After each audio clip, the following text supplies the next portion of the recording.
Tonight, the boundaries between present and past dissolve like morning mist over a Zen garden. Feel the air heavy with incense and the silent weight of millennial traditions. If this journey touches your soul, join us again, and whisper from where you listen to us. Now, dim the lights, breathe deeply. Let us dream with memories that are not ours. Steam rises from clay bowls as my fingers trace patterns older than dynasties. And I awaken not to the crow of roosters or the chanting of monks, but to the whispered secrets of earth itself calling from the depths of my workshop. I am a porcelain maker in the imperial city of Jingdezhen, where the very air seems thick with the ghosts of 1,000 generations who have shaped clay into dreams, who have coaxed fire to reveal the hidden soul of stone and soil. My workshop rests in the shadow of the great kilns, those dragon-shaped furnaces that breathe flame and exhale miracles. The wooden walls, darkened by decades of smoke and steam, hold within their grain the accumulated wisdom of craftsmen who came before me, men whose hands knew secrets that emperors would kill to possess, whose eyes could read the language written in the marriage of earth and fire. Each morning, I feel their presence like a gentle weight upon my shoulders, reminding me that I am merely the latest guardian of mysteries that stretch back through the mists of time. The dawn light filters through paper windows, casting golden rectangles across my workbench where the tools of transformation await. Here rest the instruments of my art, brushes made from the finest wolf hair, their tips so delicate they can paint lines thinner than spider silk, grinding stones worn smooth by countless hours of preparing pigments, measuring spoons carved from bamboo that has never known metal's touch, and most precious of all, the small ceramic vessels that hold my glazes, those liquid secrets that will transform humble clay into objects worthy of imperial palaces. Today, like every day for the past 30 years, I will attempt to capture perfection in porcelain, but today carries a special weight, for hidden in my sleeve is a scroll bearing formulas that lesser men have died trying to steal. The secret recipes for glazes that can make porcelain glow like captured moonlight, that can create blues deeper than the midnight sky, that can produce surfaces so smooth they seem to exist beyond the realm of touch. These formulas were passed to me by my master, as they were passed to him by his master, in an unbroken chain that reaches back to the very founding of our craft.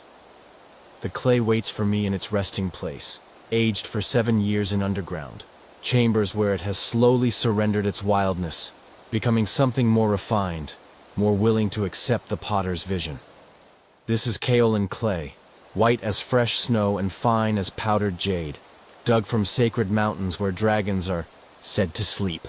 The very earth from which it comes has been blessed by centuries of rain and wind, shaped by forces so ancient that human memory cannot encompass them.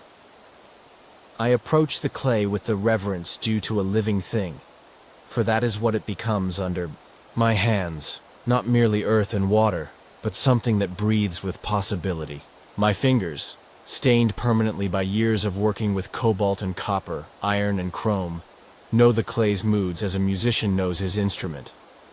I can feel its readiness, its willingness to be shaped, its eagerness to become something greater than the sum of its humble origins.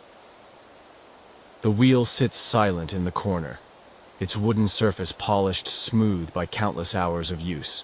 Soon it will spin like time itself, carrying clay through the ancient dance of creation that transforms formless earth into vessels of beauty and purpose. But first, there are rituals to observe, preparations to make, prayers to whisper to the spirits that govern fire and earth, water and air. I light incense at the small shrine that watches over my work, offering gratitude to the ancestors who discovered these secrets, who learned through trial and error how to coax porcelain from common clay, who paid with burned fingers and broken dreams for the knowledge I now carry in my hands. The smoke rises in lazy spirals, carrying my intentions upward to realms where the masters of old continue their eternal work, where perfect porcelain exists in forms too beautiful for earthly eyes to behold. The morning air carries the sound of other workshops awakening, the gentle splash of water being poured, the soft scraping of tools being prepared, the whispered conversations of craftsmen sharing the day's plans. We are a community, bound not by blood, but by clay, united in our pursuit of that perfect peace that will justify all the failures, all the heartbreak, all the years spent learning to read the subtle language that fire speaks to those who listen carefully enough to hear. The sacred earth calls to me from its resting place, and I move toward the clay storage with the measured steps of one who understands that haste is the enemy of perfection. Each grain of kaolin whispers secrets from mountains that touch the sky, carrying within its crystalline structure the memory of geological ages when the world was young and dragons carved valleys with their breath. This clay has traveled farther than most men will ever journey, carried by rivers from the sacred peaks of Jailing Mountain to the workshops where dreams take shape. I kneel before the clay bins, their wooden surfaces worn smooth by generations, of hands that have reached into these depths seeking the perfect material for their visions. The kaolin rests in darkness, aged like fine wine, its particles slowly aligning themselves into the harmony that will allow them to accept fire's transformation without cracking, without betraying the potter's trust. 7 years this particular batch has waited, growing more refined with each passing season, surrendering the last traces of wildness that might cause it to rebel against my intentions. My hands disappear into the cool clay, feeling for the subtle variations in texture that speak of readiness or resistance. Here, a section that feels slightly gritty, still holding onto memories of its mountain birth, requiring more time to fully surrender to its new purpose. There, a portion so smooth it seems to flow like thick cream, ready to accept whatever form I might envision. The clay speaks to those who know how to listen, telling stories of rain and wind, of pressure and time, of the slow alchemy that transforms stone into something capable of holding both water and dreams. I select the clay with the care of a jeweler, choosing gems, testing each handful for plasticity, for the subtle give that indicates perfect moisture content.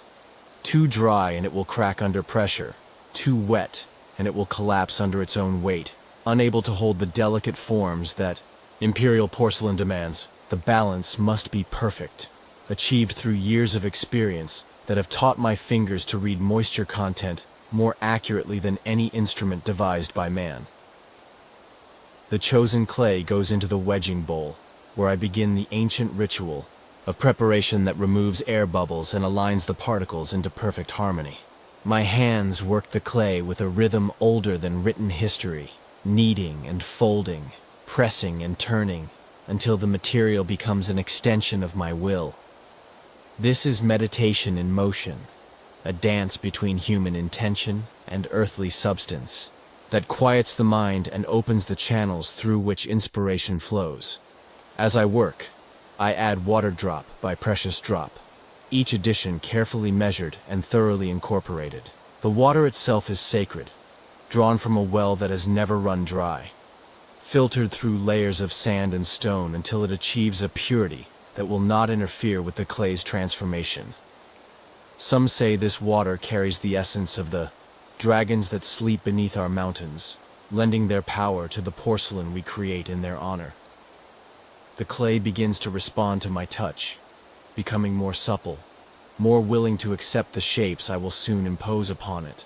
I can feel the moment when resistance gives way to cooperation, when the material stops fighting my hands and begins to flow with them.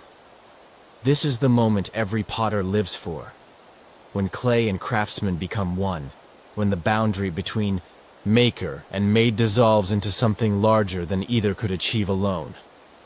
I divide the prepared clay into portions, each one destined for a different purpose.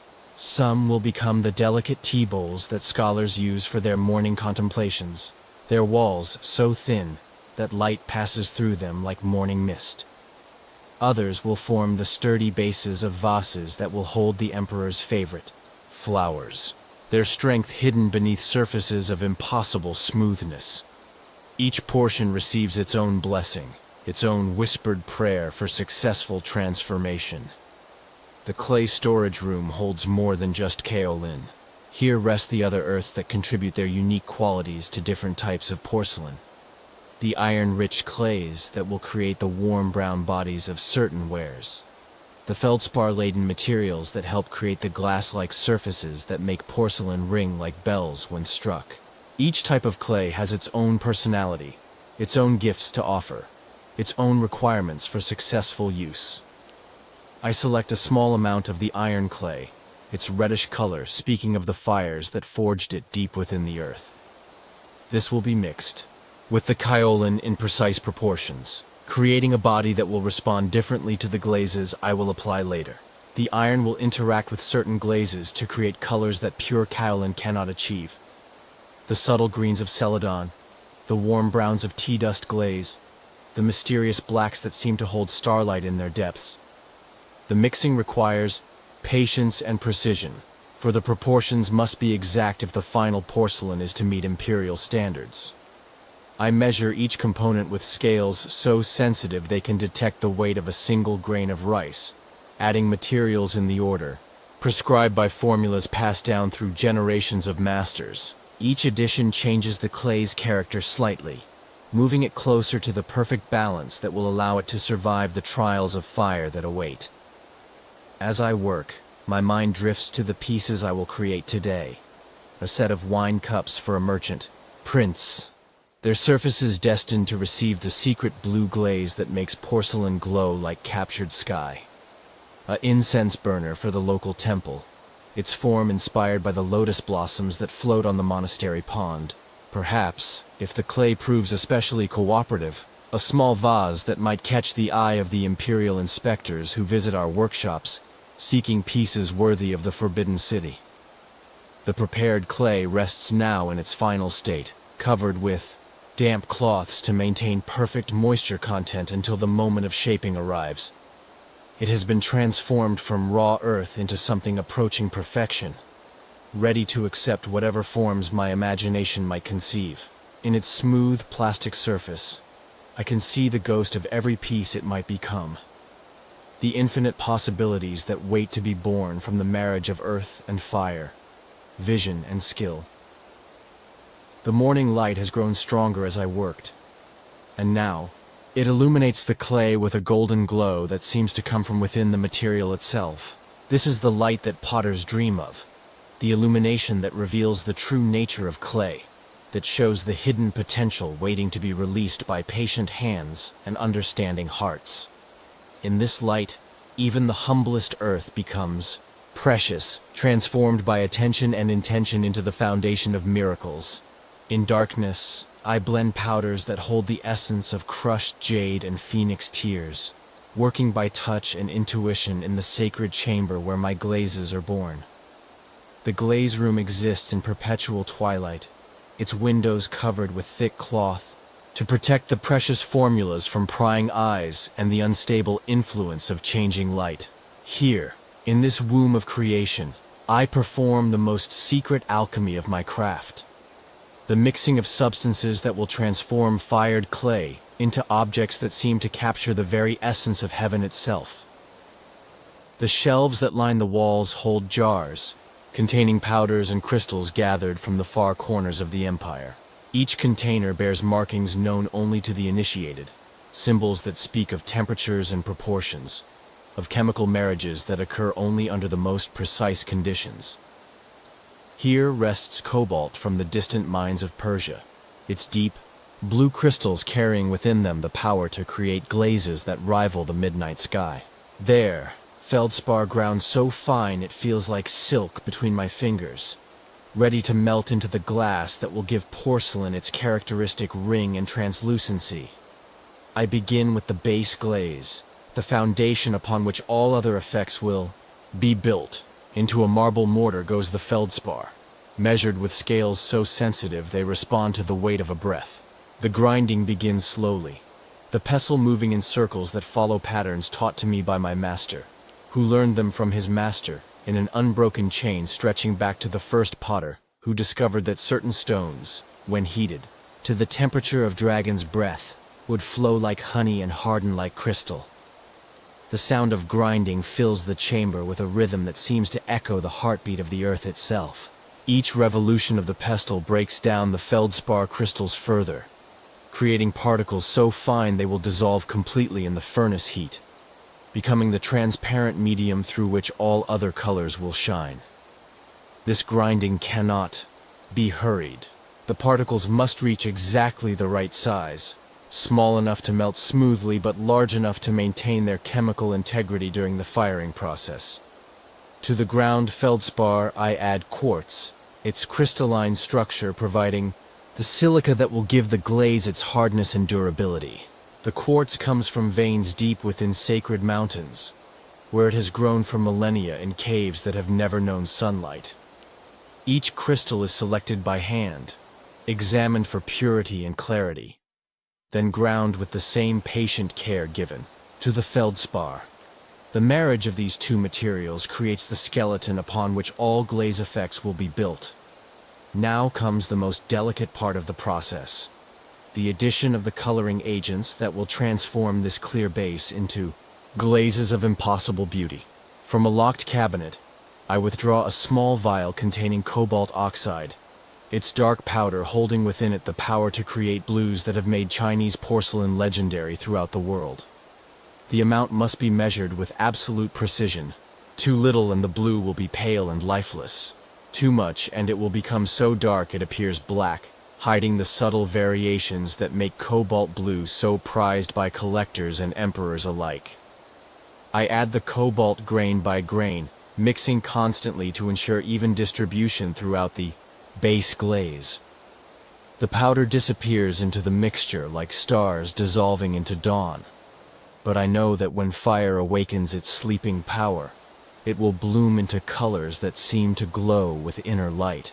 This particular formula, written on rice paper in my master's careful hand, calls for exactly 3 parts cobalt to 1,000 parts base glaze, a proportion discovered through generations of experimentation and refined through countless firings. The mixing continues as I add other secret ingredients, a pinch of iron oxide that will create subtle variations in the blue, making it more alive, more responsive to the flames that will soon embrace it. A trace of titanium that will add opacity in certain areas, creating the cloudy effects that make glazed porcelain seem to hold captured mist within its surface. Each addition changes the character of the glaze slightly, moving it closer to the perfect balance that will allow it to flow smoothly over the porcelain body while maintaining the precise color and texture that imperial standards demand. The copper glazes require different handling, their green potential locked within red-brown powders that give no hint of the miracles they will perform in the kiln's embrace. Copper is a temperamental metal, capable of producing colors ranging from the deepest forest green to the brilliant red of fresh blood, depending on the atmosphere in which it is fired. The secret lies not just in the proportions, but in understanding how the copper will behave when oxygen is present or absent, when the flames burn hot or cool, when the firing proceeds quickly or slowly. I prepare 3 different copper glazes, each designed to respond differently to the firing conditions. One will create the pale green of new jade when fired in an oxidizing atmosphere, its color so subtle it seems to exist more in the mind than on the surface of the porcelain. Another, fired in reduction, will produce the deep green of ancient bronze with metallic highlights that seem to shift and change as the viewer moves around the piece. The third, most dangerous and unpredictable, might create the legendary copper red, a color so difficult to achieve that successful pieces are worth their weight in gold. The Celadon glazes require their own special preparation, their iron content, carefully balanced to create the range of greens that have made this type of porcelain famous throughout Asia. The iron comes from specific deposits where the ore has been naturally refined by centuries of weathering, creating a material of exceptional purity and consistency. Too much iron and the glaze becomes muddy and dark. Too little, and it lacks the depth and richness that characterizes true Celadon. As I work, the chamber fills with the subtle fragrances of the various materials.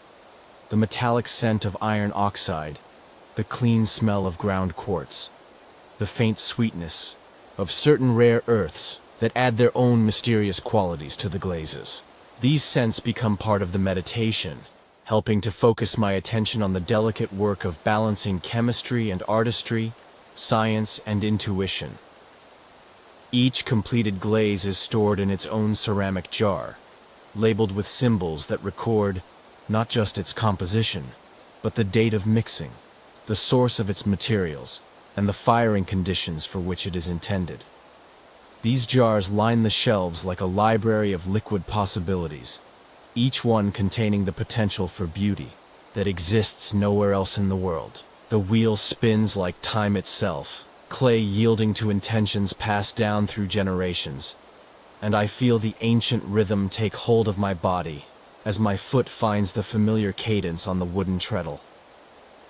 This wheel has served my family for 3 generations, its surface worn smooth by countless hands that have shaped clay into dreams, its wooden frame seasoned by decades of patient service. The clay centered upon its surface seems to pulse with life, responding to the centrifugal force that will help transform it from formless earth into vessels of impossible grace. I wet my hands in the bowl of sacred water that sits beside the wheel, feeling the cool liquid prepare my skin for the intimate contact with clay that is about to begin.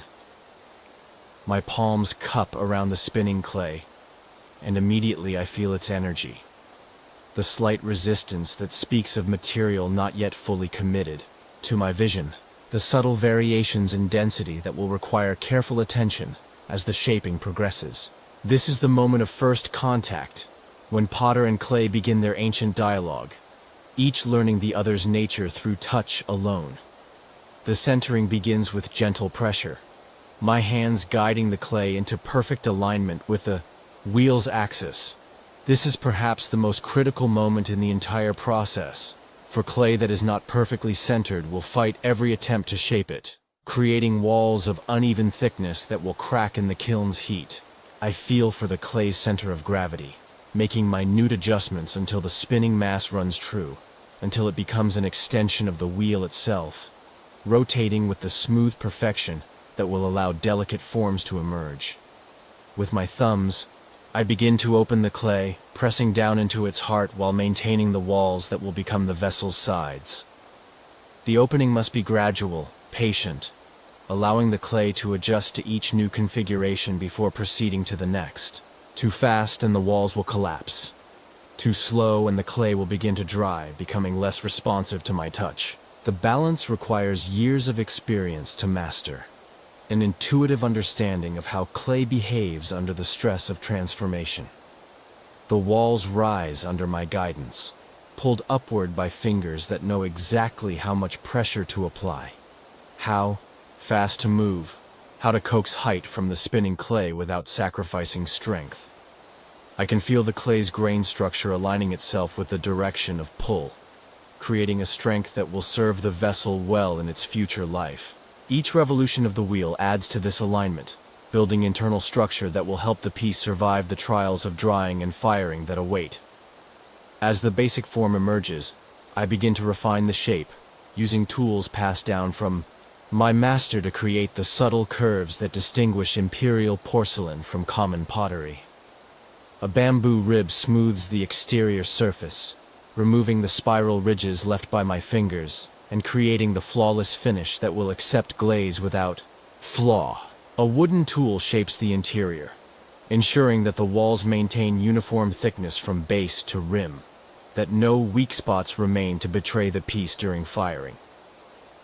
The vessel taking shape beneath my hands is destined to become a wine cup for the spring festival, its form inspired by the lotus blossoms that float on the temple pond. The walls must be thin enough to allow the wine's color to show through, yet strong enough to withstand the thermal shock of hot liquid. The rim must be perfectly smooth, pleasant to the lips of those who will drink from it, while the base must be stable enough to sit securely on a table despite its delicate appearance. I work with the clay's natural properties, rather than against them, allowing its plasticity to guide the form while imposing my vision through gentle persuasion rather than force. The clay wants to be round, to follow the wheel's circular motion, and I use this tendency to create the perfect symmetry that characterizes the finest porcelain. Each adjustment is made with the lightest touch, for heavy-handed work will leave marks that no amount of finishing can completely erase. The foot of the cup requires special attention, for this is where the piece will be trimmed when leather hard, where the potter's skill is most clearly revealed. I leave extra clay here, knowing that tomorrow I will return with sharp tools to carve away the excess, creating the delicate foot ring that will lift the cup slightly above the surface on which it rests. This foot ring is not merely functional, but aesthetic, creating shadows and highlights that add visual interest to the finished piece.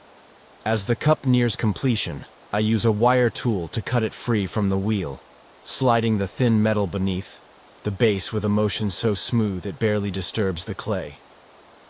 The cup sits now on the wheelhead, complete in its basic form but still soft and vulnerable, requiring careful handling as I transfer it to the drying board.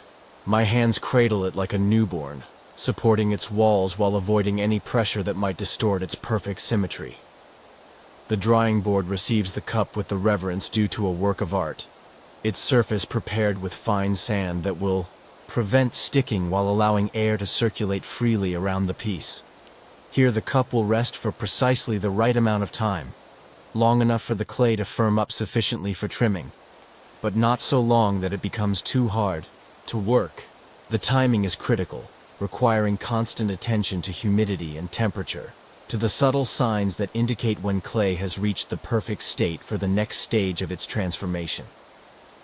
I step back to admire the cup's form, noting the way the morning light plays across its surface, revealing the subtle variations in thickness that give it life and character. This is not machine-made uniformity, but the controlled irregularity that marks the hand of a master craftsman, the tiny variations that make each piece unique while maintaining the overall perfection that imperial standards demand. The wheel continues to spin as I prepare for the next piece, its momentum carrying it through several more revolutions before gradually slowing to a stop. The rhythm of its turning has become part of my heartbeat. The sound of its wooden bearings, a meditation that clears my mind and prepares it for the next act of creation. Soon, another lump of clay will take its place at the wheel's center, and the ancient dance will begin again, potter and clay moving together through the steps that transform earth into art. My brush carries cobalt dreams across surfaces white as winter moonlight, and I feel the weight of centuries pressing down upon my hand as I prepare to paint the delicate patterns that will transform this simple cup into something worthy of imperial attention. The brush itself is a work of art, its handle carved from bamboo that grew in the shadow of sacred mountains, its tip made from the finest wolf hair, each strand selected for its ability to hold pigment while maintaining the flexibility needed for the most delicate strokes. The cobalt pigment waits in a small dish, mixed with water to the precise consistency that will allow it to flow smoothly from the brush, while maintaining the intensity of color that has made Chinese blue and white porcelain legendary throughout the world. This cobalt traveled farther than most men will ever journey, carried along the Silk Road from distant Persian mines, where it was extracted from veins deep within the earth. The merchants who brought it here risked their lives crossing deserts and mountains, knowing that this blue powder was worth more than its weight in silver. I hold the cup in my left hand, feeling its weight and balance, studying the curve of its walls to determine where the decoration should flow. The design I will paint today is one passed down through generations, a pattern of stylized clouds that seem to drift across the porcelain surface like morning mist over a mountain lake. Each cloud must be perfectly formed, its edges soft and natural, its internal structure suggesting the play of wind and moisture that gives real clouds their ever-changing beauty. The first stroke is always the most critical, for it sets the rhythm and character of everything that follows. I dip the brush in the cobalt mixture, testing its load on a practice tile to ensure the pigment flows evenly. Too much pigment, and the line will be thick and crude. Too little, and it will be pale and lifeless. The balance must be perfect, achieved, through years of practice that have taught my hand to judge the brush's load by weight and feel alone. I begin with the outline of the first cloud, my brush moving in a flowing curve that captures the essence of vapor made visible. The cobalt flows from the brush tip like liquid sky, creating a line that seems to glow against the white porcelain surface. This underglaze painting requires absolute confidence. There is no erasing, no correcting mistakes. Each stroke must be perfect the first time, for any hesitation or uncertainty will show in the finished piece.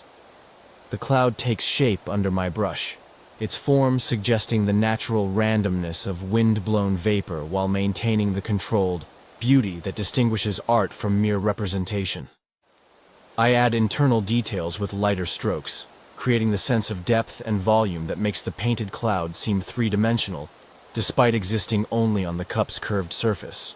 The cobalt responds to the varying pressure of my brush, creating lines that range from deep blue to pale gray, adding visual interest and naturalistic variation.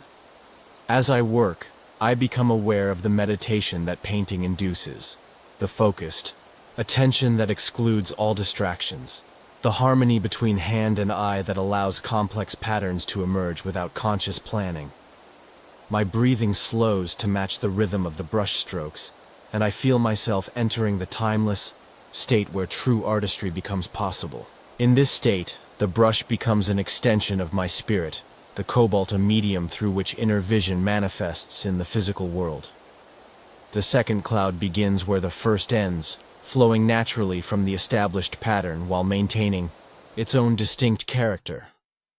No two clouds in nature are identical, and my painted clouds must reflect this natural variety while harmonizing with each other to create a unified composition. I vary the size and shape of each cloud, the density of its internal structure, the way it relates to its neighbors, building a design that seems to have grown organically rather than been imposed by human will. The cobalt pigment has its own personality, its own way of responding to the brush and the porcelain surface. In some areas, it flows smoothly and evenly, creating lines of consistent color and width. In others, it seems to have a mind of its own, creating subtle variations in tone and texture that add life and interest to the painted design.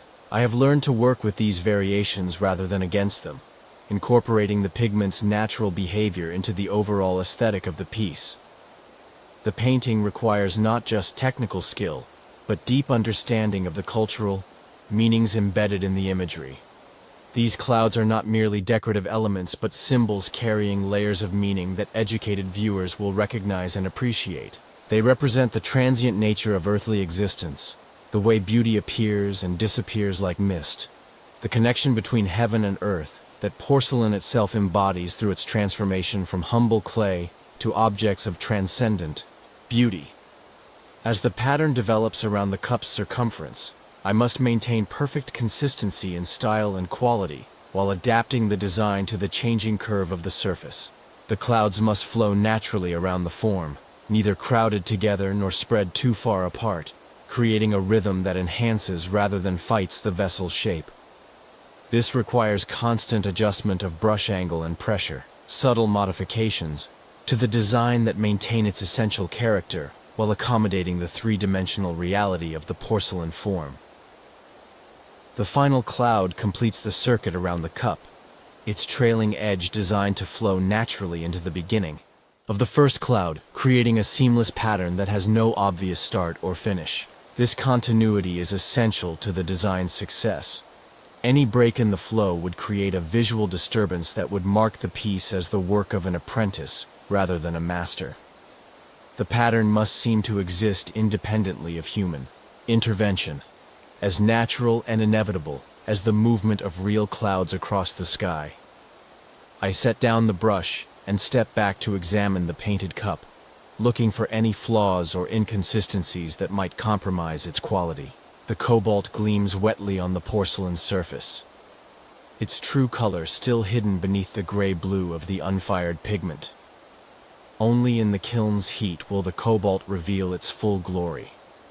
blooming into the deep blue that has made Chinese porcelain, treasured throughout the world. For now, the painted clouds exist in a state of potential, waiting for fire to complete their transformation from pigment to permanent beauty.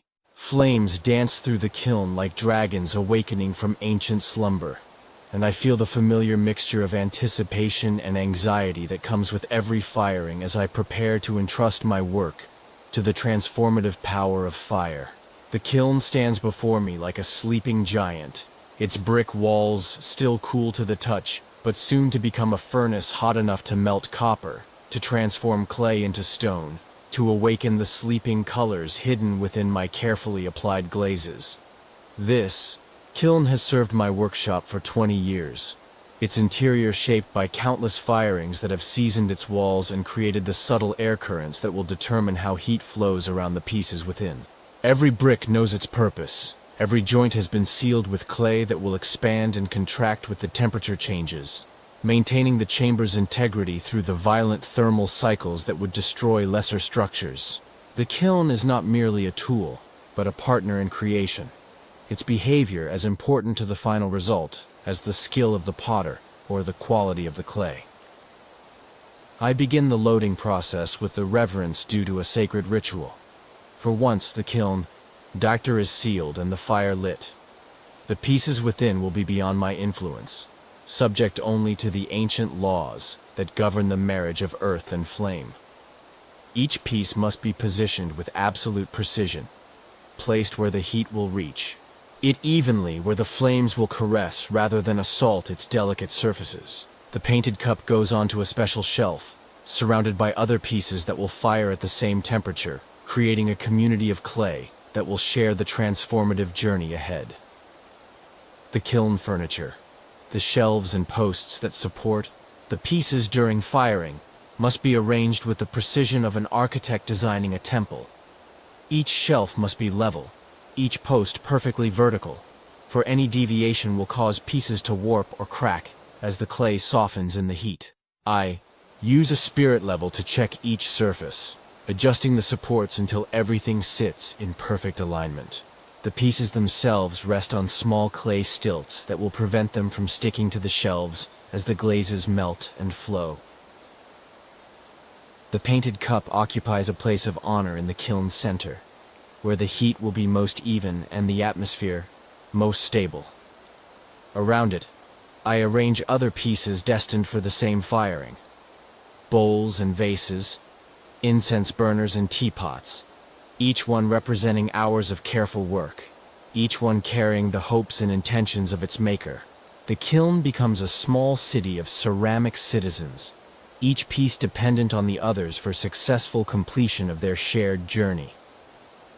As I load the kiln, I must consider not just the placement of individual pieces, but the way they will interact with each other during the firing. Larger pieces will absorb and radiate heat differently than smaller ones, creating temperature variations that could affect the final results. Pieces with thick glazes will behave differently from those with thin applications, requiring careful positioning to ensure that all receive the treatment they need for optimal results. The door of the kiln is built from special bricks that can withstand repeated heating and cooling without cracking. I fit these bricks together with the precision of a master mason, sealing the joints with clay slip that will harden in the initial heat and create an airtight seal.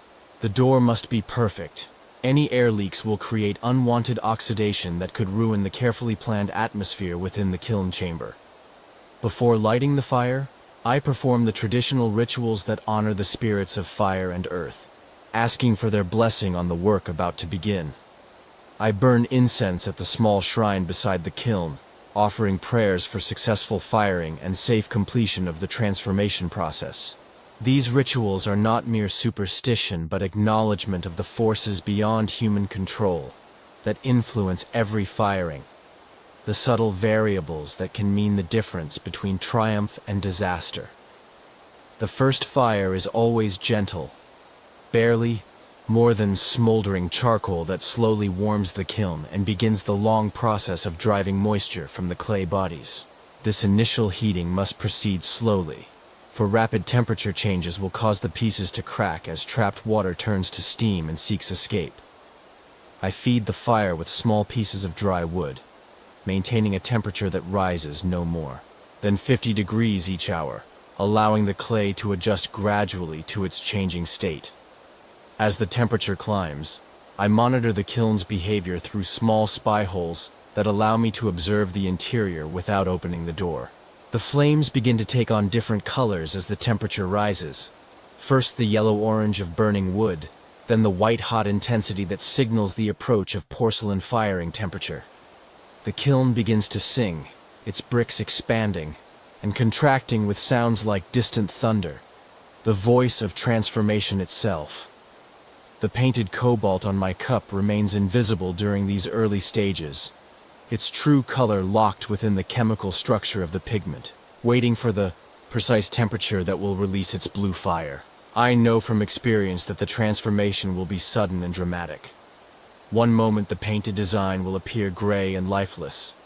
The next it will bloom into the deep blue that has made Chinese porcelain famous throughout the world. The firing continues through the day and into the night, requiring constant attention to maintain the proper temperature curve and atmosphere. I sleep in short intervals beside the kiln, waking every few hours to check the fire and add fuel as needed. The kiln becomes the center of my universe during these firings, its needs taking precedence over food, sleep, or any other consideration.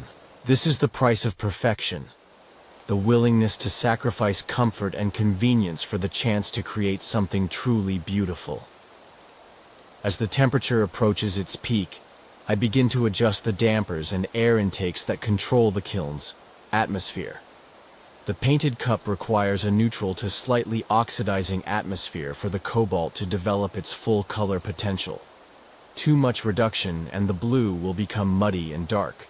Too much oxidation and it will be pale and lifeless.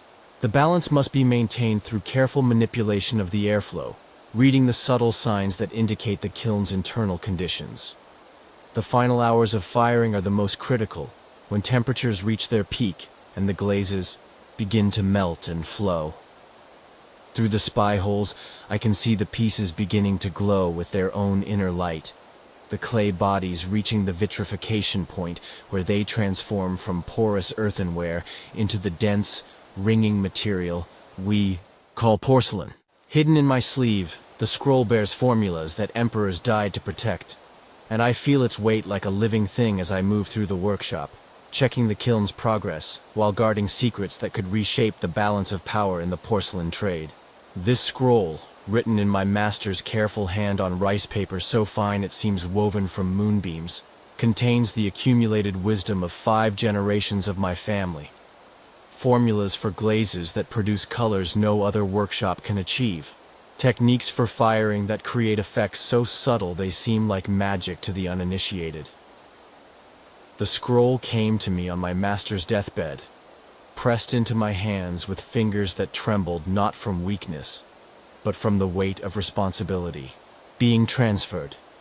His final words still echo in my memory. Guard these secrets as you would guard your own soul, for they are the soul of our craft, the essence of what separates the master from the merely skilled. The formulas written on this fragile paper represent centuries of experimentation, of failures and breakthroughs, of knowledge paid for with burned fingers and broken dreams. Among the most precious secrets is the formula for the legendary copper. Red glaze, a color so difficult to achieve that successful pieces are worth their weight in gold. The copper must be prepared in a specific way, ground with materials that have never touched iron, mixed under conditions of absolute purity. The firing requires an atmosphere so precisely controlled that the slightest variation will turn the hoped-for red into muddy brown or lifeless green. Only 3 potters in the entire empire are said to possess this knowledge, and I am honored to be among them. The scroll also contains the secret of the secret color glaze, a celadon so pale and perfect it seems to glow with inner light, its surface so smooth it appears to exist beyond the realm of texture. This glaze requires clay from a specific mountain, feldspar from a particular quarry, and firing conditions that must be maintained within the narrowest of tolerances. The imperial court has offered vast sums for this formula, but it remains locked within our family, passed down through generations who understood that some knowledge is too precious to be bought or sold. As I tend the kiln, I think about the responsibility that comes with possessing such secrets. These formulas are not merely technical information, but cultural treasures, embodying the accumulated wisdom of countless craftsmen who devoted their lives to perfecting their art. To lose them would be to lose part of China's soul, to diminish the heritage that makes our porcelain the wonder of the world. Yet to guard them too jealously would be to risk their disappearance when death inevitably claims their current keeper. The scroll describes not just glaze formulas, but the subtle techniques that make their successful application possible. The way the brush must be held when applying certain glazes, the precise thickness required for optimal color development, the firing schedules that bring out the best in each formulation. These details cannot be learned from books alone, but must be absorbed through years of practice under the guidance of a master who understands their importance. One section of the scroll deals with the mysterious flambe glazes that seem to contain captured fire, their surfaces flowing with colors that shift and change as the viewer moves around the piece. These glazes require copper and iron in precise proportions, fired in an atmosphere that alternates between oxidation and reduction in a rhythm as complex as a musical composition. The timing must be perfect. The temperature changes gradual yet decisive, the final cooling controlled to prevent the thermal shock that would crack the glaze and ruin months of work. The scroll also reveals the secret of creating glazes that change color depending on the light in which they are viewed, appearing blue in daylight, purple in candlelight, green in the soft illumination of dawn. These chameleon glazes require rare earth elements that must be prepared according to ancient alchemical principles, their proportions calculated using mathematical formulas that seem more like magic than science. The knowledge of how to create such effects has been lost and rediscovered many times throughout history, each generation of masters adding their own refinements to the accumulated wisdom. Perhaps the most closely guarded secret in the scroll is the formula for the imperial yellow glaze, a color reserved exclusively for pieces destined for the emperor's personal use. The creation of this glaze without imperial permission is punishable by death. Yet the formula exists in my scroll, passed down from an ancestor who once served in the imperial workshops. The yellow requires antimony from specific mines, prepared in a way that creates the pure, brilliant color that symbolizes imperial power. Even possessing this knowledge is dangerous, yet I cannot bring myself to destroy it, for it represents the pinnacle of our craft's achievement. The scroll describes firing techniques that seem to defy the laws of nature, methods for creating glazes that appear to contain trapped light, surfaces that seem to move and flow even when perfectly still. These effects require not just technical knowledge, but an understanding of the spiritual dimensions of the craft, the way intention and emotion can influence the behavior of clay and glaze in the kiln's transformative heat. The masters who developed these techniques understood that porcelain making is not merely a craft, but an art that engages the deepest levels of human consciousness. As the kiln reaches its peak temperature, I unfold a corner of the scroll to consult the firing schedule for the cobalt blue glaze on my painted cup. The formula calls for a specific temperature curve, a precise atmosphere, and a cooling schedule that must be followed exactly if the blue is to achieve its full potential. The knowledge contained in these few lines represents generations of experimentation, of pieces that cracked or discolored because the firing was not quite right, of gradual refinement that brought the process closer and closer to perfection. The weight of carrying such secrets is both honor and burden. I am the guardian of knowledge that could revolutionize the porcelain industry, yet I am bound by oaths and traditions that prevent me from sharing it freely. The scroll represents not just technical information, but a sacred trust, a responsibility to preserve and protect the accumulated wisdom of my ancestors, while ensuring its survival for future generations. In the flickering light of the kiln fire, I carefully refold the scroll and return it to its hiding place within my sleeve. The secrets it contains will remain safe for another day, another firing, another step in the endless journey toward perfection that defines the potter's life. The knowledge sleeps within the rice paper like a dragon in its cave, waiting for the right moment to emerge and transform the world once again. Between fire and revelation, time moves like honey through bamboo, and I find myself suspended in the eternal waiting that defines the potter's existence. Those hours when the kiln holds my work hostage to forces beyond human control, when all I can do is tend the fire and trust in the ancient laws that govern the transformation of earth into art. The workshop settles into the rhythm of vigilance, every sound and smell monitored for signs of how the firing progresses, every shift in the flame's color interpreted like an oracle reading the future in scattered bones. I sit beside the kiln on a wooden stool worn smooth by generations of potters who have kept this same vigil, feeling the heat radiating from the brick walls like the breath of a sleeping dragon.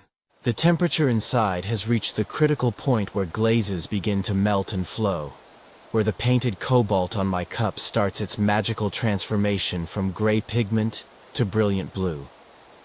This is the moment when chemistry becomes alchemy, when the careful preparations of days and weeks either succeed or fail in the space of a few degrees. The waiting teaches patience in ways that no other aspect of the craft can match. Unlike the immediate feedback of throwing clay or painting glazes, firing demands surrender to processes that unfold according to their own timeline, immune to human urgency or desire. I have learned to use these hours for meditation, for the deep contemplation that allows the mind to rest while the hands remain ready to respond to the kiln's needs. The fire becomes my teacher, its changing moods a lesson in the acceptance of forces greater than individual will. Through the spy holes, I can see the interior of the kiln glowing like a vision of the underworld, the pieces within transformed into ghostly shapes that seem to float in the superheated air.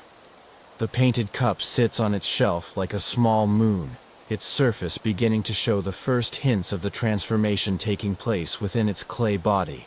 The cobalt remains invisible at this stage, its true color locked within chemical bonds that will not release their secret until the temperature climbs another 100 degrees. I feed the fire with pieces of pine wood that have been seasoned for 3 years, their resin content carefully controlled to provide clean-burning fuel that will not contaminate the kiln's atmosphere. Each piece of wood is selected for its size and moisture content, added to the fire at precisely timed intervals to maintain the steady temperature rise that porcelain requires. Too fast, and the pieces will crack from thermal shock. Too slow, and the glazes will not reach their full potential, remaining dull and lifeless instead of achieving the brilliant clarity that marks true porcelain. The sound of the kiln changes as the temperature rises, its bricks expanding with soft groaning, sounds that speak of materials being pushed to their limits. I listen to these sounds with the attention of a physician monitoring a patient's heartbeat, for they tell me much about the kiln's internal condition. A sudden crack might indicate thermal stress that could affect the firing. A change in the pitch of the fire's roar could signal a shift in the airflow that requires immediate attention. The hours pass in a rhythm of feeding the fire, checking the temperature, and adjusting the dampers that control the kiln's atmosphere. I have developed an internal clock that tells me when each task needs attention, a sense of timing refined through decades of experience. The fire must be fed every 20 minutes during the critical temperature range, the dampers adjusted every hour to maintain the proper balance between oxidation and reduction.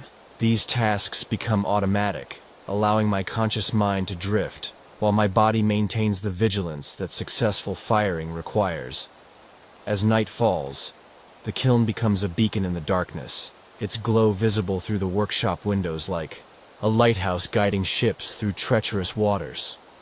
The heat radiating from its walls creates currents of warm air that carry the scents of burning wood and heated clay throughout the building. These smells become part of the meditation, connecting me to the countless generations of potters who have kept similar vigils. who have waded through similar nights for their work to emerge transformed from fire's embrace. The temperature gauge shows that we are approaching the critical point where the glazes will begin their final transformation. I can feel the tension building in my chest, the familiar anxiety that comes with knowing that the next few hours will determine whether months of work will result in triumph or disaster. Every firing is a gamble, a test of skill and knowledge against the unpredictable forces that govern the behavior of clay and glaze at extreme temperatures. I prepare for the final phase of the firing by arranging the tools I will need for the cooling process, the metal rods for adjusting dampers, the protective gloves for handling hot kiln furniture, the charts that record the precise cooling schedule required for different types of glazes. The cooling is as critical as the heating, for glazes that survive the ascent to peak temperature can still be ruined by improper cooling that creates thermal stress or unwanted crystallization. The painted cup, invisible now in the kiln's blazing interior, undergoes its final transformation as the cobalt reaches the temperature where its chemical bonds reorganize, releasing the blue fire that has been sleeping within the pigment since the moment I first mixed it with water. This transformation happens in an instant, yet it represents the culmination of processes that began when the cobalt was first extracted from Persian mines, when the clay was formed in ancient mountain streams, when the feldspar crystallized in the Earth's cooling crust millions of years ago. The waiting continues, each minute stretching like an hour as I monitor the kiln's progress toward the moment when the firing will be complete and the cooling can begin. The fire has become my world, its needs taking precedence over hunger, thirst, or fatigue. I exist in a state of focused attention that excludes everything except the immediate requirements of maintaining the perfect conditions for transformation. This is the price of perfection, the willingness to surrender personal comfort to the demands of the craft. In the depths of the night, with only the fire for company, I feel connected to the long chain of craftsmen who have kept similar vigils throughout history. We are united across time by our shared devotion to the ancient art of transforming earth into beauty, by our willingness to sacrifice ease and certainty for the chance to create something that will outlast our brief lives and carry our vision into a future we will never see. Steam escapes like released spirits as I peer into the chamber of transformation, and my heart pounds with the familiar mixture of hope and terror that accompanies every kiln opening. The cooling has taken 3 days. 3 days of gradual temperature reduction that allowed the glazes to solidify slowly, preventing the thermal shock that could crack even the most perfectly fired piece. Now, as I remove the first bricks from the kiln door, wisps of vapor curl upward like incense from a temple altar, carrying with them the first hints of what awaits within. The bricks come away one by one, each removal revealing more of the kiln's interior, more of the mystery that has been sealed away since the firing began. My hands shake slightly as I work, not from the physical effort, but from the emotional weight of this moment. Inside this chamber rest the hopes and dreams of weeks of careful work, pieces that could represent triumph or heartbreak, depending on how they have survived their trial by fire. The painted cup sits somewhere in that glowing darkness, transformed or destroyed by forces I could influence but never fully control. The first glimpse into the kiln's interior is always overwhelming, a cavern of muted colors and strange shadows, where familiar forms have been transformed by their journey through fire. The pieces sit exactly where I placed them days ago, yet they seem different somehow, as if they have traveled to another realm and returned bearing traces of that otherworldly experience. The air that escapes carries scents of heated clay and metal oxides, the perfume of transformation itself. I reach for my long-handled tools, designed specifically for retrieving pieces from the still warm kiln interior. The temperature inside remains too hot for bare hands, but cool enough that the glazes have solidified into their final forms. This is the moment of truth, when theoretical knowledge meets practical reality, when the careful calculations and precise measurements of the past weeks either prove their worth or reveal their inadequacy. The first piece I remove is a simple bowl. It's celadon glaze catching the morning light with a soft green glow that speaks of successful firing. The color is exactly what I hoped for. Neither too dark nor too pale, with the subtle variations in tone that mark the work of a master craftsman. I set it carefully on the cooling rack, noting with satisfaction that the glaze has flowed smoothly over the entire surface without crawling or pinholing, signs that the clay body and glaze were perfectly matched. Piece by piece, I empty the kiln, each removal a small drama of discovery. Some pieces exceed my expectations, their glazes achieving effects more beautiful than I dared hope. Others show minor flaws, a small bubble in the glaze here, a slight discoloration there, imperfections that mark them as seconds rather than first quality wares. A few, inevitably, have suffered more serious damage, their forms warped by excessive heat, or their glazes ruined by atmospheric irregularities during the firing. The painted cup waits in the kiln's center, and I approach it with the reverence due to a sacred object. My tools slide beneath its base with infinite care, lifting it from its resting place like a priest raising a chalice. As it emerges from the kiln's depths, the morning light strikes its surface and reveals the miracle that has taken place within the fire's embrace. The cobalt has bloomed into the deepest blue I have ever achieved, the painted cloud seeming to float across the cup's surface with ethereal beauty. The transformation is complete and perfect.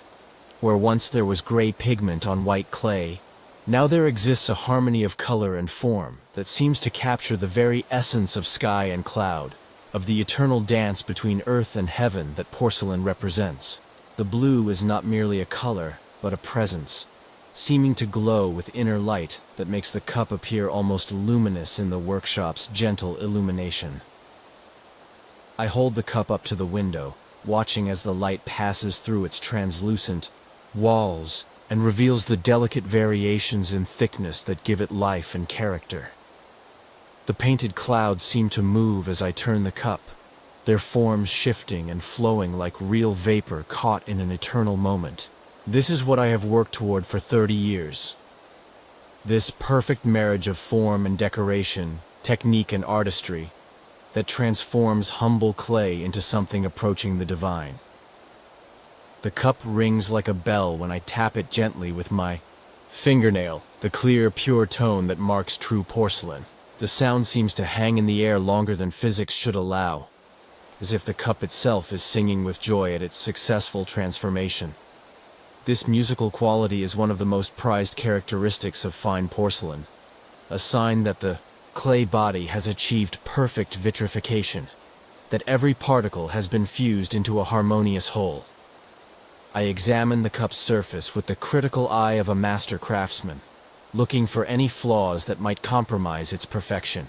The glaze is flawless, flowing smoothly over every curve without the slightest irregularity. The painted design is crisp and clear, each brushstroke preserved exactly as I applied it weeks ago.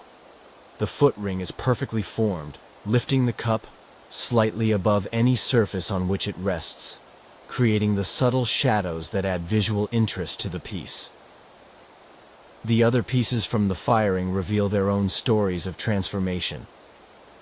A vase intended for the temple shows the mysterious copper, red glaze in all its glory, its surface seeming to contain captured fire that shifts and flows as the viewing angle changes. An incense burner displays the pale green of successful celadon, its color so subtle it seems more suggestion than reality. Each piece represents a small victory over the forces of chaos that seek to destroy rather than create. As I arrange the successful pieces on the cooling racks, I feel the deep satisfaction that comes from work well done, from the successful completion of a process that began with formless clay and ended with objects of lasting beauty. These pieces will outlive me by centuries, carrying forward the vision and skill that brought them into being. They will grace tables and altars, homes and palaces, bringing beauty into lives I will never know, in times I will never see. The failed pieces, those that cracked or warped or suffered glazed effects, receive their own form of respect. They will be broken up and added to the grog pile, their clay bodies recycled into future works. Nothing is wasted in the potter's workshop.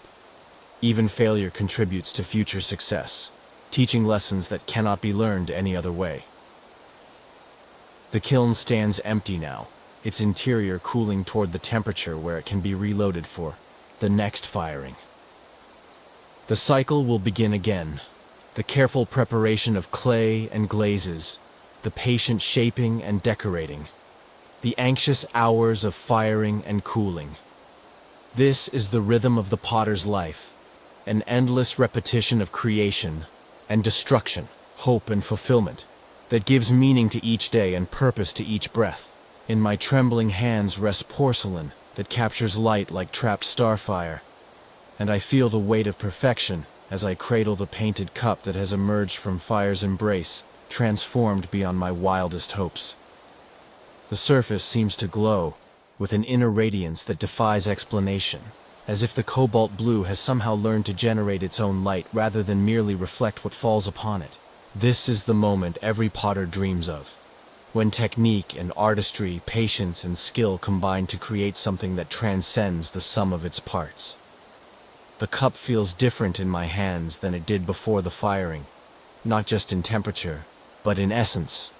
The clay body has achieved true vitrification, its particles fused into a density that makes it ring like crystal when struck.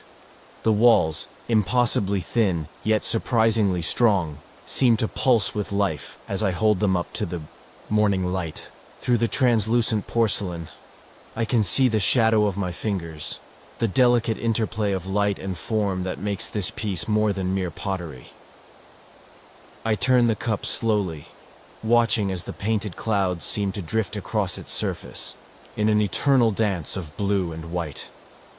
The cobalt has achieved a depth of color I have never seen before, ranging from the pale blue of winter sky to the deep indigo of midnight waters. Each cloud maintains its individual character while harmonizing with its neighbors, creating a composition that seems to breathe with natural rhythm. The brushstrokes, invisible before the firing, now stand revealed as subtle variations in color intensity that add life and movement to the design. The glaze itself is a miracle of chemistry and artistry, flowing over the cup's surface with the smoothness of still water. Not a single bubble mars its perfection, not a crawl mark or pinhole disturbs its flawless finish. The surface feels like silk beneath my fingertips, so smooth it seems to exist in a realm beyond texture. When I breathe gently on the glaze, it fogs momentarily before clearing to reveal the painted design with renewed clarity, as if the cup is awakening from a dream. The foot ring, carved when the clay was leather hard, now reveals its perfect proportions. The curve flows seamlessly from the cup's body, creating a base that is both functional and beautiful. The unglazed foot shows the true color of the porcelain body, white as fresh snow, fine-grained as silk, with the subtle translucency that marks true porcelain. This small circle of exposed clay tells the story of the cup's creation, revealing the quality of materials and skill of execution that went into its making. I hold the cup up to my ear and tap it gently with a bamboo stick, listening to the clear, pure tone that emerges. The sound is perfect. Neither the dull thud of earthenware nor the harsh ring of overfired porcelain, but the sweet, sustained note that marks clay transformed into something approaching perfection. The tone seems to hang in the air longer than physics should allow, as if the cup itself is reluctant to let the music fade. The weight of the cup in my hand speaks of the perfect balance between strength and delicacy that characterizes the finest porcelain. It is substantial enough to feel secure in the hand, yet light enough to seem almost weightless. This balance is not accidental, but the result of careful planning and precise execution, of walls thrown to exactly the right thickness and trimmed, with mathematical precision. Every gram of clay serves a purpose, contributing to the cup's structural integrity while maintaining the ethereal quality that makes porcelain so prized. As I examine the cup more closely, I discover subtle details that reveal themselves only under careful scrutiny. The way the glaze pools slightly thicker in the cup's interior, creating a depth of color that seems to draw the eye inward. The microscopic variations in the painted design that show where my brush hesitated or flowed more freely, adding human warmth to technical perfection. The slight asymmetry in the rim that marks this as handmade rather than machine-produced, a deliberate imperfection that paradoxically enhances its beauty. The cup seems to change as I view it from different angles, the painted clouds appearing to shift and flow as the light strikes them differently. This optical illusion is one of the most prized qualities of fine blue and white porcelain. The way the design seems to live and breathe rather than remaining static. The effect is achieved through subtle variations in glaze thickness and pigment, density that create depth and movement within the two-dimensional surface. I set the cup carefully on a silk cushion, stepping back to admire it from a distance. Even from across the room, it commands attention, its blue and white design creating a focal point that draws the eye and holds it. This is the quality that has made Chinese porcelain treasured throughout the world. The ability to transform any space it occupies, to bring beauty and refinement to the humblest surroundings. The cup represents more than just successful craftsmanship. It embodies centuries of accumulated knowledge and tradition. In its form, I can see echoes of the great masters who came before me, whose innovations and refinements have been passed down through generations of dedicated craftsmen. The painted design follows patterns established during the Yuan dynasty, refined during the Ming, and perfected during the Qing. Each element has been tested by time and proven worthy of preservation. Yet this cup is also uniquely mine, bearing the subtle marks of my individual style and vision. The way I held the brush, the rhythm of my painting, the particular shade of blue I achieved through my glaze formula. All these elements combine to create something that could have been made by no other hand. This is the paradox of traditional craftsmanship. Working within established forms while expressing individual creativity, honoring the past while creating something new. The morning light continues to play across the cup's surface, revealing new details with each passing moment. I notice how the glaze seems to glow more brightly where it is thinnest, how the painted clouds cast subtle shadows within the cup's interior, how the entire piece seems to pulse with quiet energy. This is what the ancient masters meant when they spoke of porcelain having a soul. Not mere superstition, but recognition of the mysterious quality that transforms successful pieces from objects into presences. I know that this cup will outlive me by centuries, carrying forward the vision and skill that brought it into being. It will grace tables in homes I will never see, bring pleasure to people not yet born, serve as a bridge between past and future that transcends the brief span of any individual life. In creating this perfect piece, I have achieved a form of immortality, leaving behind something beautiful and lasting in a world too often marked by destruction and decay. His eyes widen at beauty that will travel beyond the Great Wall to distant shores, and I watch the merchant's face transform as he lifts the painted cup to catch the afternoon light streaming through my workshop windows. This man has traveled the Silk Road many times. His weathered hands have held treasures from a dozen kingdoms. Yet I see in his expression the same wonder that overcomes all who encounter truly exceptional porcelain for the first time. The cup seems to glow in his grasp, its cobalt clouds drifting across surfaces that capture and hold light like crystallized sky. Master Chen arrives as he always does, quietly, without fanfare. His simple robes giving no hint of the vast network of trade routes he controls, or the imperial connections that make his approval so valuable. He moves through my workshop with the measured steps of one who has learned to read quality in the subtle details that escape casual observation. His eyes, sharp as a hawk's despite his advancing years, miss nothing as they catalog the pieces arranged on my display shelves, evaluating each one with the expertise of decades spent in the porcelain trade. I bow respectfully as he approaches, understanding that this moment represents the culmination of weeks of work, the point where artistic achievement meets commercial reality. The merchant's approval will determine whether my pieces find their way to the tables of nobles and scholars, whether they will grace the tea ceremonies of distant lands, or remain forever in the obscurity of local markets. His judgment carries the weight of empire, for the porcelain that bears his seal of approval will carry Chinese artistry to the farthest corners of the known world. He lifts the painted cup with hands that know instinctively how to handle precious objects, his fingers finding the perfect balance point that allows the piece to rest securely while revealing its form to best advantage. The cup seems to come alive in his grasp, the painted clouds appearing to drift across its surface as he turns it slowly in the light. I hold my breath as he examines every detail, the smoothness of the glaze, the precision of the painted design, the perfect ring that emerges when he taps the rim with his fingernail. Exceptional, he murmurs, the single word carrying more weight than lengthy praise from lesser judges.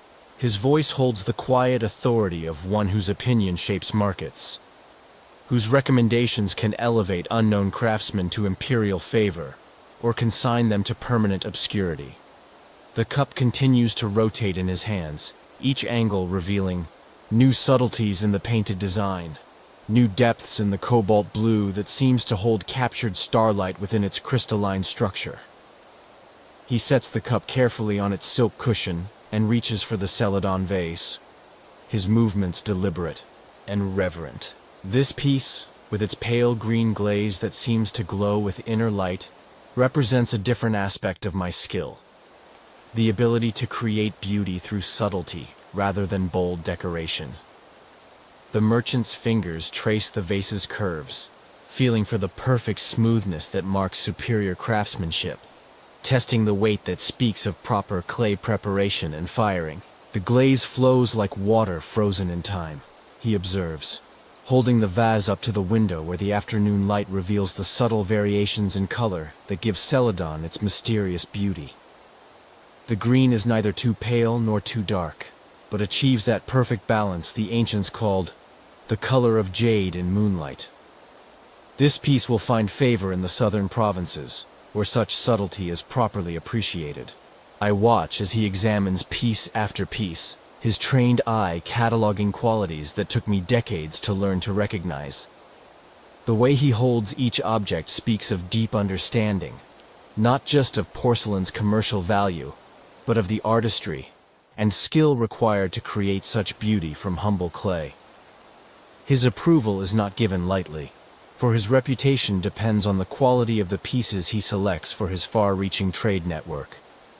The merchant's assistant, a young man whose eager eyes betray his relative inexperience, follows his master's examination with obvious fascination.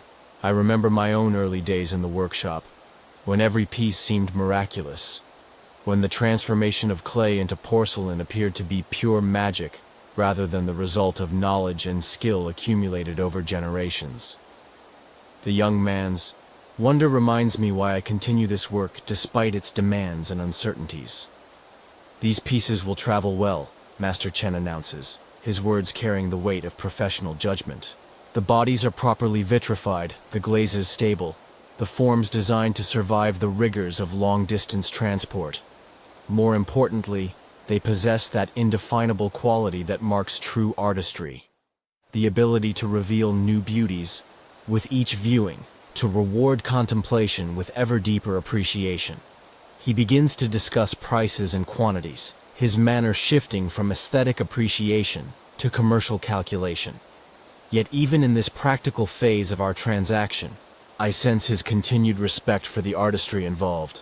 He understands that exceptional porcelain cannot be produced on demand, that the finest pieces emerge from a complex interplay of skill, materials, and fortune that defies simple commercial logic.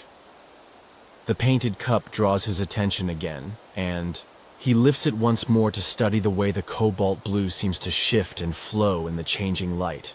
This piece, he says thoughtfully, has the quality that collectors prize above all others. The ability to surprise and delight even after years of familiarity.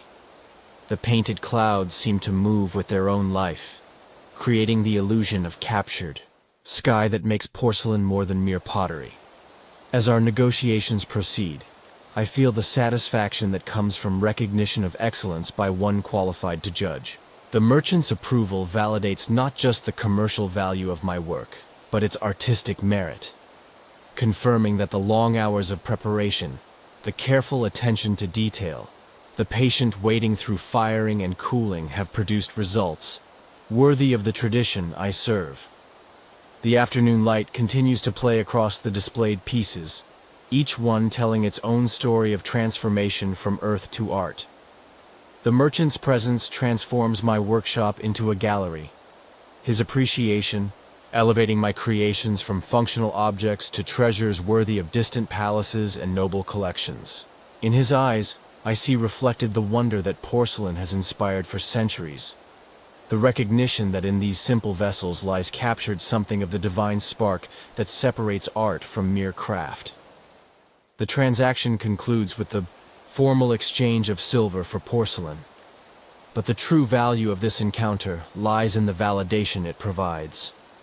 These pieces will carry my vision beyond the borders of our empire, serving as ambassadors of Chinese artistry in lands I will never see, bringing beauty and refinement to lives I will never know.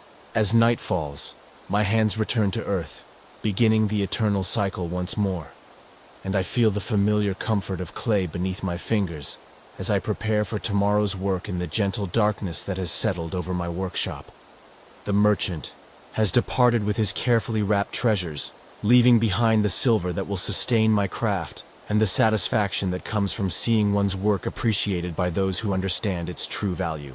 Yet already my mind turns toward the next firing, the next opportunity to coax beauty from humble materials through the ancient alchemy of earth and fire.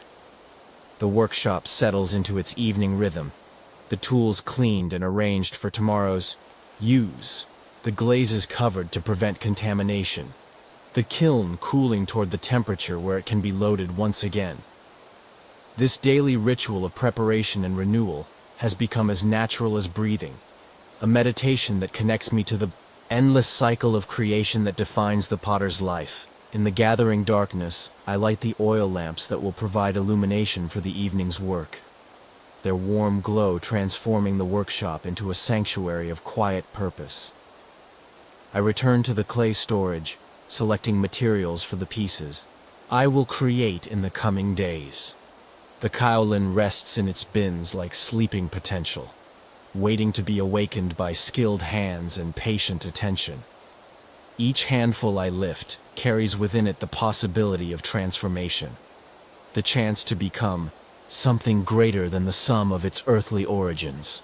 The clay speaks to me in the language of texture and plasticity, telling me of its readiness to accept whatever forms my imagination might conceive.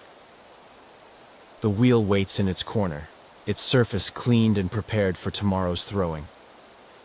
Soon, it will spin again with the rhythm that has marked the passage of time in pottery workshops for thousands of years, carrying clay through the ancient dance of creation that transforms formless earth into vessels of beauty and purpose. The wheel's patient presence reminds me that some things endure beyond the span of individual lives, that the techniques I practice connect me to an unbroken chain of craftsmen, stretching back to the very origins of ceramic art. I begin to wedge clay for tomorrow's work, my hands moving in the familiar patterns that remove air bubbles and align the particles for optimal plasticity. This evening preparation is as important as any other aspect of the craft, for clay that is not properly prepared will rebel against the potter's intentions, cracking or collapsing when subjected to the stresses of shaping and firing. The rhythmic kneading becomes a form of meditation, quieting the mind and preparing it for the focused attention that throwing requires. The glaze room calls to me next, its shelves lined with jars containing the liquid possibilities that will transform tomorrow's thrown pieces into objects of lasting beauty. I check each mixture for consistency, stirring those that have settled, adding water to those that have thickened through evaporation. The glazes are living things in their own way, requiring constant attention and adjustment to maintain their perfect balance of chemistry and artistry. In the soft lamplight, I consult my notebooks, reviewing the formulas and firing schedules that guide my work. These pages contain the accumulated wisdom of decades, the careful records of successes and failures that have taught me to read the subtle language of clay and fire. Each entry represents a lesson learned, a technique refined, a step closer to the perfect understanding that remains always just beyond reach, always worth pursuing. The painted cup, now safely wrapped for its journey to distant lands, has left behind an empty space on my display shelf. A space that calls out to be filled with new creations, new attempts to capture beauty in clay and glaze. This emptiness is not loss, but opportunity. A reminder that the potter's work is never finished, that each completed piece merely clears the way for the next challenge, the next chance to push the boundaries of what is possible. I light incense at the small shrine that watches over my work, offering gratitude for the day's successes and asking for guidance in the work to come. The smoke rises in lazy spirals, carrying my prayers upward to the realm where the master craftsmen of old continue their eternal work, where perfect porcelain exists in forms too beautiful for earthly eyes to behold. This daily ritual connects me to the spiritual dimension of my craft, reminding me that pottery is more than mere technique, that it touches something deeper in the human spirit. The night air carries the sounds of the city settling into sleep, the distant call of night. Watchmen, the soft closing of shop doors, the gentle murmur of families gathering for evening meals. These sounds ground me in the present moment while my hands work with materials and techniques that stretch back through centuries of tradition. I am part of something larger than myself, a link in the chain that connects past to future through the medium of clay transformed by fire. As I prepare the final batch of clay for tomorrow's work, I think about the pieces I will create. Perhaps a set of tea bowls for the spring festival, their forms inspired by the lotus blossoms that will soon bloom in the temple pond. Or maybe a large vase that will challenge my throwing skills, its proportions designed to showcase the subtle beauty of a new celadon glaze I have been developing. The possibilities are endless, limited only by imagination and the physical properties of clay and fire. The workshop grows quiet around me as I complete the evening's preparations. The tools arranged in perfect order, the clay properly conditioned, the glazes ready for tomorrow's application. This nightly ritual of preparation and renewal ensures that each day begins with everything in perfect readiness, that no time is wasted in the precious hours when creativity flows most freely. The oil lamps cast dancing shadows on the walls as I make my final rounds, checking that all is secure for the night. The kiln stands silent and dark, its interior cooling toward the temperature where it can receive new work. Tomorrow it will roar to life again, filled with pieces that represent hope and skill, patience and vision. The cycle will continue, as it has for generations, as it will for generations yet to come. I extinguish the lamps one by one, leaving only the gentle glow of the shrine's eternal flame to watch over the workshop through the night. In the darkness, I can feel the presence of all who have worked in this space before me, their spirits lingering in the clay-scented air, their wisdom embedded in the very walls that shelter this ancient craft.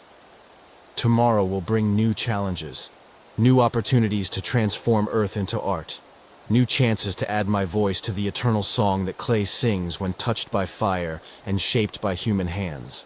Gentle transition to sleep, the workshop breathes now with the rhythm of completed cycles, each exhale releasing the concentrated energy of creation, each inhale drawing in the peaceful essence of work well done. The tools rest in their appointed places like sleeping guardians, their surfaces still warm with the memory of purpose fulfilled. The clay waits in patient darkness, ready to accept whatever dreams tomorrow might bring, while the glazes slumber in their ceramic vessels, holding within their liquid depths the promise of colors yet to be born. In this deepening quiet, I find myself becoming one with the settling dust, with the gentle darkness that embraces the workshop like a mother's arms. My consciousness drifts like smoke from dying kilns, carrying with it the accumulated peace of traditions honored, of beauty created, of the eternal dance between human vision and earthly materials that gives meaning to the potter's life. The painted cup travels now through landscapes I will never see, its perfect surface reflecting stars that shine over distant kingdoms, its cobalt clouds drifting through dreams of those who will one day hold it in reverent hands. But here, in this sanctuary of creation, time moves differently, more slowly, more gently, like clay flowing through patient fingers, like glazes settling into perfect smoothness under the caress of controlled flame. My breathing synchronizes with the workshop's natural rhythm, and I feel myself dissolving into the larger harmony that connects all things. The merchant carrying beauty to distant shores, the cup that holds our shared intention, the clay that remembers every touch, the fire that transforms earth into art. We are all part of a single story, written in porcelain and flame, in the eternal conversation between what is and what might become through the marriage of skill and vision. The shadows lengthen and soften, creating pools of gentle darkness where thoughts can rest without the sharp edges of analysis or concern. In these quiet spaces, the day's work takes on the quality of a half-remembered dream.